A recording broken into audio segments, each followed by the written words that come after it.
Hello students, welcome to all of you. Star iconic education channel पर आप सभी लोगों का हार्दिक स्वागत करते हैं। मेरे प्यारे मित्रों, आज कोडिंग डिकोडिंग का ये लास्ट वीडियो होगा। इसके बाद हम अगली वीडियो से आपको दिशा और दूरी के बारे में पढ़ाएंगे। तो आज हमारे इस वीडियो में जो टॉपिक आपको मिलने वाली है वो टॉपिक बहुत खास तो नहीं है। एग्ज़ाम में बहुत ज़्यादा एसएससी के किसी भी एग्ज़ाम में बहुत ज़्यादा नहीं पूछा जाता, लेकिन कभी कभी कंचित इसको टच किया गया है, तो हम सोचे कि इसको भी बता दिया जाए ताकि आपको कभी भी कोई दिक्कत ना हो, पूरे डाउट्स क्लियर रहें। तो चलिए देखिए इसमें कैसे क्वेश्चन होते हैं। इसमें कुछ ऐसे क्वेश्चन मिलेंगे जो परिवर्तित क्वेश्चन होंगे। जैसे कहा जाता है, आपने देखा होगा, कभी कभी आपको मिला भी होगा, कहा जाए कि यदि क्वेश्चन है, यदि जंगल को नदी, नदी को घर, घर को बाग, बाग को विद्यालय कहा जाए तो शेर कहाँ मिलेगा। लीजिए, ये क्वेश्चन है। कहा जा रहा है यदि जंगल को नदी, नदी को घर, घर को बाग और बाग को विद्यालय कहा जाए तो शेर कहाँ मिलेगा। देख रहे हैं, ये क्वेश्चन इस टाइप का पूछा जाता है। ऐसे प्रश्नों में हमेशा हमें ये ध्यान देना चाहिए, जो हमसे क्वेश्चन कर रहा है उसका वास्तविक रूप क्या होता है और उसको परिवर्तित किस में किया गया है। बस हमेशा ऐसे प्रश्न का ध्यान हमारा ये होना चाहिए, हमेशा इसका टारगेट यही होना चाहिए कि जो क्वेश्चन हमसे किया जा रहा है उसका वास्तविक रूप क्या होता है और उसको किस रूप में परिवर्तित किया गया है। एक बार फिर से हम बता रहे हैं कि ऐसे प्रश्नों का टारगेट क्या होता है कि जो हमसे प्रश्न किया जा रहा है उसका वास्तविक रूप क्या होता है और फिर उसके बाद क्वेश्चन में उसे किस रूप में परिवर्तित किया गया है ये ढूंढना होता है, वही हमारा आंसर होता है। तो यहाँ देखिएगा, क्वेश्चन में कहा जा रहा है यदि जंगल को नदी, जंगल को नदी, नदी को घर, घर को बाग और बाग को विद्यालय कहा जाए तो शेर कहाँ मिलेगा। शेर कहाँ मिलेगा, क्वेश्चन कहा जा रहा है शेर कहाँ मिलेगा। तो आप ध्यान दीजिएगा, शेर रहता कहाँ है, शेर रहता है जंगल में। बस अब ये वास्तविक रूप है, शेर कहाँ रहता है, जंगल में रहता है, यही इसका वास्तविक रूप है। अब आप ध्यान दीजिएगा, आपके सेंटेंस में जंगल को किस रूप में बदला गया है ये खोज लीजिए आप। तो जंगल को किस रूप में बदला गया है भैया, जंगल को नदी कहा जाए। बस उसके बाद नदी को क्या कहा जाए हमें उससे मतलब नहीं है। अभी आप दिमाग लगाइए कि आपको अगर शेर की ज़रूरत पड़ेगी तो आप कहाँ जाओगे देखने, आप जंगल में जाओगे, लेकिन जंगल बदल चुका है किस रूप में, नदी के रूप में। तो आपको कहाँ जाना पड़ेगा, नदी के पास जाना पड़ेगा। अब उसके बाद नदी को घर कहा जा रहा है तो वो अलग की बात है। जब आप नदी के पास जाओगे तब आपको घर के पास जाना पड़ेगा। दिमाग लगाइए, जब आपका टारगेट नदी होगा तब आपको घर मिलेगा, जब आपका टारगेट घर होगा तब आपको बाग मिलेगा, जब आपका टारगेट बाग होगा तब आपको विद्यालय मिलेगा। यहाँ आपका टारगेट क्या है, आपका टारगेट जंगल है, तो जंगल के लिए भैया क्या मिलेगा, नदी। यही हमारा आंसर है। मतलब शेर कहाँ मिलेगा, नदी में मिलेगा। कहाँ मिलेगा, नदी में। तो हमें उम्मीद है कि यह आपको समझ में आ गया होगा। इस टाइप के कुछ प्रश्न आपको दिए जाएंगे, वो आपको करना होता है, इस प्रकार की कोडिंग होती है। तो उम्मीद है आपको ये समझ में आया होगा। चलिए हम कुछ अभ्यास करा देते हैं, वहाँ से आपका सारा डाउट क्लियर हो जाएगा। ध्यान दीजिएगा। देखिए, थोड़े सेंटेंस बड़े लिखने थे इसलिए हमने पेन से लिखा है। उम्मीद है कि आपको दिख रहा होगा। अगर स्पष्ट दिख रहा है तो कमेंट करके ज़रूर बताइएगा। क्वेश्चन है यदि नीला को लाल, ध्यान से पढ़िएगा, यदि नीला को लाल, लाल को सफ़ेद, सफ़ेद को हरा और हरे को पीला कहा जाए तो दूध का रंग क्या होगा। अब क्वेश्चन आपने पढ़ लिया, अगर नहीं समझ में आ रहा तो एक आध बार और पढ़ लीजिए। यदि नीला को लाल, लाल को सफ़ेद, सफ़ेद को हरा और हरे को पीला कहा जाए तो दूध का रंग क्या होगा। भैया दूध का वास्तविक रंग क्या होता है, जरा बताइएगा। दूध का वास्तविक रंग क्या होता है, वास्तविक रंग क्या होता है किसका, दूध का। दूध का वास्तविक रंग क्या होता है बताइए। दूध का वास्तविक रंग होता है सफ़ेद। तो आपको वास्तविक मिल गया ना। अब आप क्वेश्चन में देखिए सफ़ेद को कन्वर्ट किस में किया गया है, तो सफ़ेद को हरे में कन्वर्ट किया गया है। यहाँ टारगेट देखिएगा, सफ़ेद को हरा कहा जाता है। सफ़ेद को क्या कहा जाता है, हरा। तो आपको हमने बताया कि सबसे पहले क्वेश्चन जो किया जा रहा है उसका वास्तविक रूप आपको पता होना चाहिए। उसके बाद आप जाइए क्वेश्चन में, फिर देखिए वास्तविक रूप को किस रूप में कन्वर्ट किया गया है, वही आपका आंसर होगा। तो वास्तविक रूप होता है सफ़ेद, सफ़ेद को कन्वर्ट किया गया है हरे में, तो इसका आंसर क्या हो जाएगा, हरा। जब आपको हरे के पास जाना होगा तब आप पीला आंसर करेंगे, जब आपको नीले के पास जाना होगा तब लाल आंसर करेंगे, जब लाल के पास जाना होगा तो सफ़ेद आंसर करेंगे। लेकिन सफ़ेद को हरा कहा जाता है तो इसका आंसर क्या होगा, हरा। मतलब दूध का रंग कैसा होगा, हरा होगा। ऑप्शन नंबर बी करेक्ट है, दूध का रंग हरा होगा। नेक्स्ट क्वेश्चन की तरफ चलिए। यदि आकाश को समुद्र, ध्यान से पढ़िएगा, यदि आकाश को समुद्र, समुद्र को पानी, समुद्र को पानी, पानी को हवा, हवा को बादल और बादल को नदी कहा जाए तो प्यास लगने पर किसे पिएंगे। भैया प्यास लगने पे क्या पिया जाता है, जरा बताइएगा तो, बताइए बताइए, प्यास लगने पे क्या पिया जाता है, पानी। वास्तविक रूप क्या है, पानी। मिल गया वास्तविक रूप। अब देख लीजिए पानी को कन्वर्ट किस में किया गया है, तो यहाँ यदि नदी, यदि आकाश को समुद्र, समुद्र को पानी, ये समुद्र को पानी में कन्वर्ट किया जा रहा है। आपको पानी को किस में कन्वर्ट किया गया वो ढूंढना है। तो पानी को हवा कहते हैं। देखिए पानी को हवा कहते हैं, तो पानी को किस में कन्वर्ट किया गया, हवा के रूप में। मतलब जब आप पानी के पास जाएंगे तो आपको पानी नहीं मिलेगा भैया, क्या मिलेगा आपको, हवा मिलेगी। मतलब प्यास लगने पर क्या पिया जाएगा, हवा। तो ऑप्शन नंबर सी इसका करेक्ट है। उम्मीद है आपको समझ में आ रहा होगा। चलिए नेक्स्ट क्वेश्चन की तरफ चलते हैं। हमारा अगला क्वेश्चन क्या है, क्वेश्चन और विकल्प दोनों देखिएगा।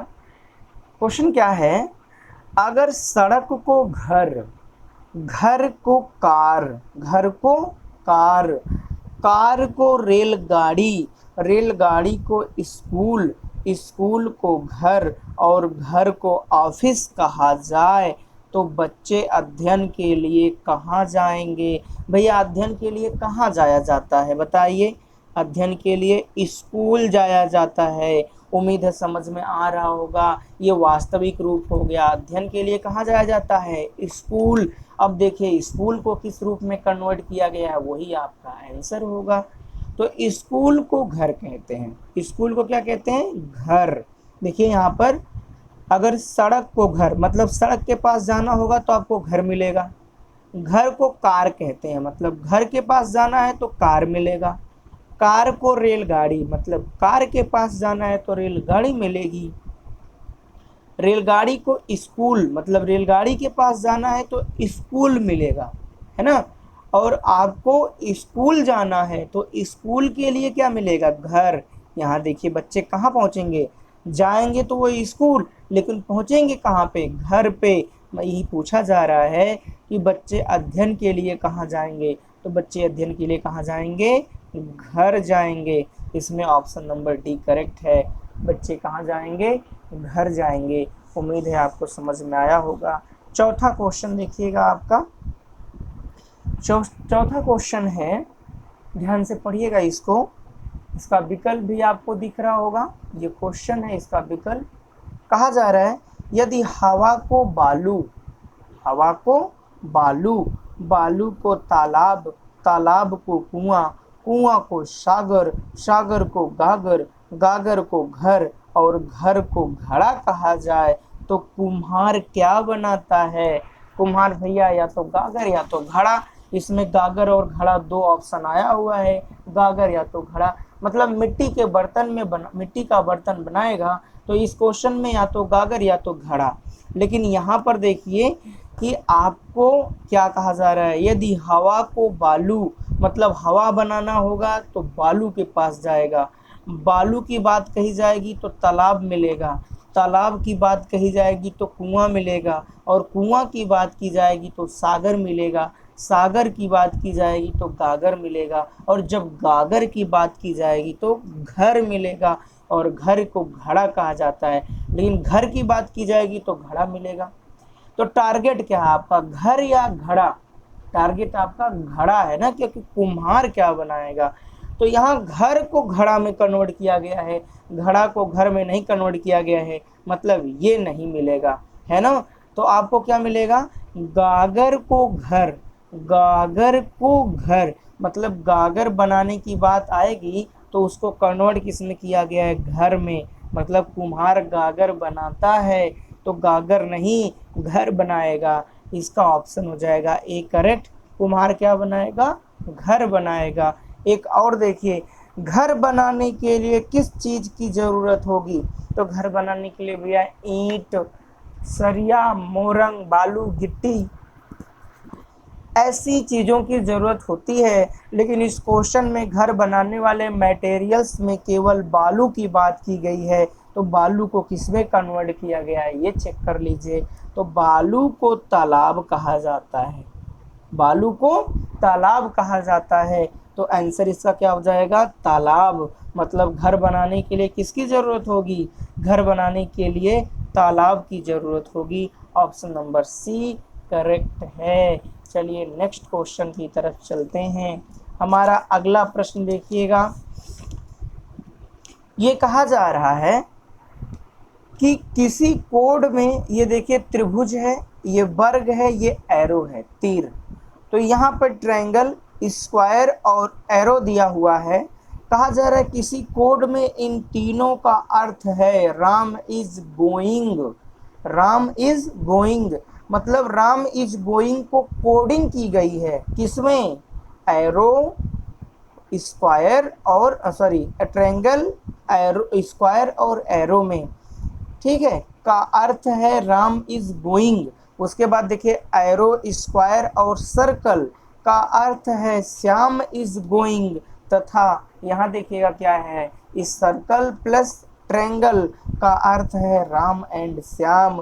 तो निम्न में, निम्न के उत्तर दीजिए। निम्न के उत्तर का मतलब यहाँ देखिएगा, आपको यहाँ क्वेश्चन दिया है, राम का कोड पूछ रहा है, राम का कोड क्या होगा भाई, ये पूछ रहा है। तो अब आपको चेक करना पड़ेगा, Ram is going, Ram is going में देखिए राम इज गोइंग, इसके लिए क्या यूज किया गया है, इसके लिए यूज किया गया है ट्रायंगल, स्क्वायर, एरो, और उसके बाद श्याम इज गोइंग, तो श्याम इज गोइंग, इसके लिए क्या है, इसके लिए है एरो, स्क्वायर, सर्कल। अब आप ध्यान दीजिएगा, राम और is going, Shyam is going, ऊपर वाले सेंटेंस में इज गोइंग और नीचे वाले सेंटेंस में इज गोइंग, मतलब दो वर्ड ऊपर नीचे दोनों में कॉमन है। तो यहाँ दोनों कोडों में कोई दो चीज़ें कॉमन होंगी। कौन कौन सी कॉमन है वो देख लीजिए। उसमें एक एरो कॉमन है, यहाँ भी एरो है, यहाँ भी एरो है, यहाँ स्क्वायर है, यहाँ भी स्क्वायर है। देख रहे हैं, अगर आपको ये दिख रहा है तो इसमें एक एरो कॉमन है, ये एक स्क्वायर कॉमन है। अगर ये दोनों कॉमन है तो इज गोइंग दोनों के लिए ये होगा। लेकिन किसके लिए इज है, किसके लिए गोइंग, ये हमको पता नहीं चल रहा है। तो आगे देखिएगा, यहाँ पर राम एंड श्याम, राम एंड श्याम के लिए क्या है, सर्कल प्लस और एरो, सर्कल प्लस और ये क्या कहते हैं ट्रायंगल है। तो राम एंड श्याम, राम एंड श्याम। इसके लिए क्या है, इसके लिए सर्कल प्लस और ट्रायंगल है।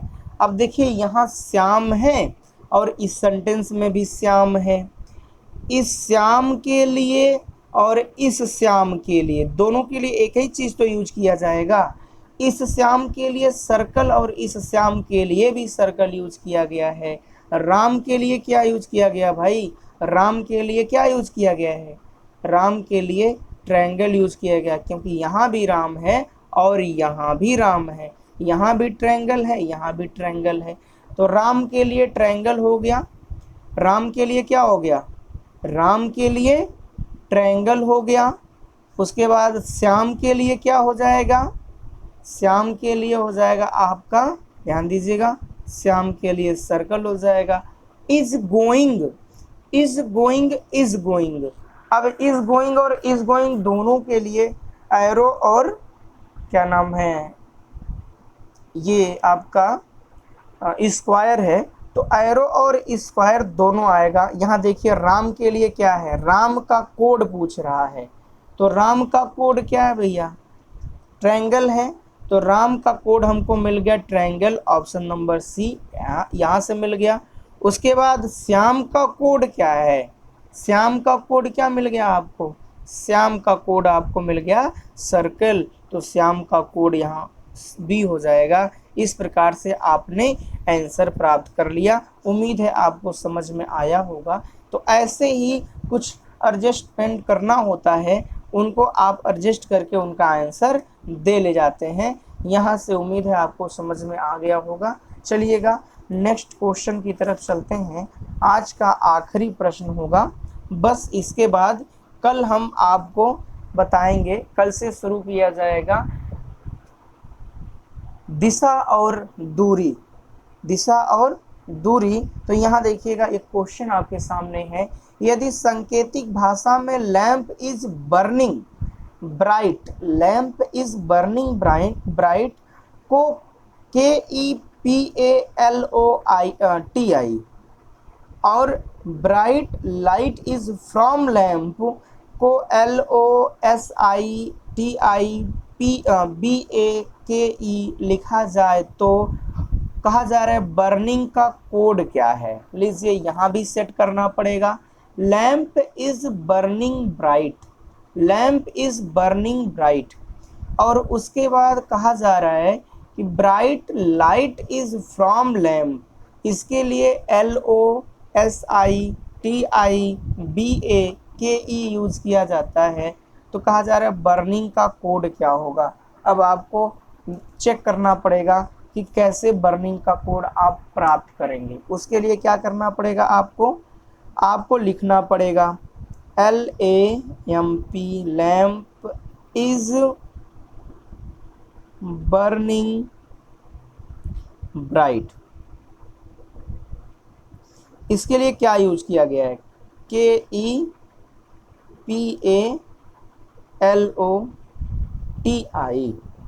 इसके बाद दूसरा क्या है देख लीजिए, दूसरा है bright light is from lamp, bright light is from lamp. अब इसके लिए क्या यूज है भैया, LOSITIBAKE।